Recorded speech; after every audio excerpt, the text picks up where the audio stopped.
আসসালামু আলাইকুম everyone, welcome to Arisha's cooking. আজকে তৈরি করব পাতারি মাছের বারবিকিউ। প্রথমে মাছটাকে ভালো করে হাড় পর্যন্ত ডিপ করে কেটে নিয়েছি। এবার এর মধ্যে লবণ আর ভিনেগার দিয়ে মাখিয়ে রাখছি 15 মিনিটের জন্য।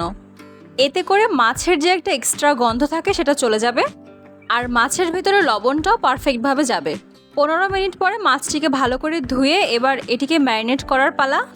দিয়ে দিচ্ছি সয়া সস 1 টেবিল স্পুন, আর দিচ্ছি টমেটো সস 1 টেবিল স্পুন। এখানে শ্রীরাচা সস দিচ্ছি 1 টেবিল স্পুন। এর পরিবর্তে আপনারা চাইলে একটু মরিচ বাটা দিয়ে নিতে পারেন। স্বাদ অনুযায়ী লবণ দিয়ে নিচ্ছি, আর দিচ্ছি শুকনো মরিচের গুঁড়া। যে যতটা পরিমাণে ঝাল পছন্দ করেন সে অনুযায়ী দিয়ে নেবেন। এবার এটিকে আধা ঘন্টার জন্য ম্যারিনেট করতে রেখে দিচ্ছি। আধা ঘন্টা পর ভালোভাবে ম্যারিনেট হয়ে গেলে এর মধ্যে দিয়ে দিব আদা রসুন বাটা। 1 চা চামচ পরিমাণে দিচ্ছি রসুন বাটা, আর দিচ্ছি হাফ চা চামচ পরিমাণে আদা বাটা। ভালো করে মাখিয়ে নিচ্ছি এবং হলুদ মরিচ দিয়ে দিচ্ছি। এখানে হাফ চা চামচ পরিমাণে দিচ্ছি হলুদের গুঁড়া, আর দিচ্ছি হাফ চা চামচ শুকনো মরিচের গুঁড়া। এবার এটিকে আরেকবার ভালো করে মাখিয়ে নিচ্ছি। এই পর্যায়ে সম্পূর্ণ প্রসেসিং শেষ হয়ে গেলে এটাকে আপনারা চাইলে কয়লাতেও বারবিকিউ করে নিতে পারবেন, আবার চাইলে ওভেনে গ্রিলও করে নিতে পারেন।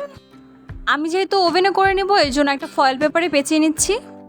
মাছ এবং মাছের সবগুলো মশলা দিয়ে কয়েক স্লাইস লেবু দিয়ে দিচ্ছি। দুই পাশ থেকে লেবুটা দিয়ে নিয়ে এবার দিয়ে দিচ্ছি তেলটাও দুই পাশ থেকে ভালো করে দিয়ে নিচ্ছি।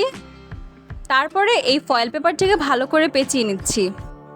ফয়েল পেপারের দুই পাশটা ভালো করে বন্ধ করে দিতে হবে যাতে করে কোনো মশলা বের না হয়ে যায়। এবার ওভেনে এটিকে ভালো করে গ্রিল করে নিচ্ছি। এই তো পাতারি মাছের বারবিকিউ বা গ্রিল যেটাই হোক তৈরি হয়ে গিয়েছে। ভালো লাগলে রেসিপিটা শেয়ার করে দিবেন। Thanks for watching. আল্লাহ হাফেজ।